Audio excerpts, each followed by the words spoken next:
ভারতের নেটে বাংলাদেশের ফয়সাল শুধু থাকাই নয়, নেট বোলিং নিয়ে ভোগালেন ভারতীয় ব্যাটারদের। কট বিহাইন্ডের ফাঁদে ফেললেন খোদ লোকেশ রাহুলকেই। পুরো নাম ফয়সাল ইসলাম, হবিগঞ্জের ছেলে। শৈশব থেকেই ক্রিকেটে খুব ঝোঁক। উচ্চশিক্ষার জন্য পাড়ি দিয়েছেন অস্ট্রেলিয়ায়। তথ্য ও প্রযুক্তি বিষয়ে পড়াশোনা করেছেন এদিত কন বিশ্ববিদ্যালয়ে। তবে ক্যারিয়ারের জন্য প্যাশনের ক্রিকেটটা ছেড়ে দেননি তিনি।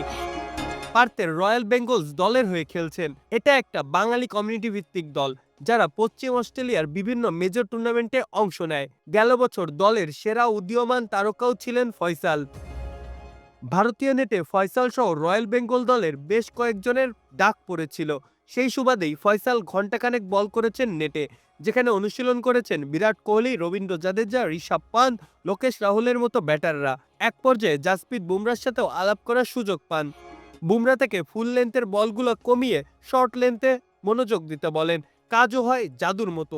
এই কৌশলেই দুইবার আউট করেছেন লোকেশ রাহুলকে। লেবুর সুঘ্রাণ আরো বেশি, ত্বকের যত্ন আরো বেশি, চলে আরো বেশি। আপনার পকেটে কি বিদেশি না বাংলাদেশি? হাতে গতি আছে বেশ তার, তবে লাইন লেন্থটা আয়ত্ত করতে হবে। তবুও বেশ অনেক এগিয়েই গিয়েছেন হয়তো তিনি। 2023 সালেও ক্রিকেট বল হাতে না নেওয়া ছেলেটার জন্য এটাই এক বিরাট স্বপ্ন পূরণ। অনুশীলন শেষে পেয়েছেন জাসপ্রীত বুমরা, মোহাম্মদ সিরাজদের অটোগ্রাফ। জীবন সত্যিই অদ্ভুত, অনন্য, যার প্রতি মোড়ে রয়েছে চমকের ঢেউ।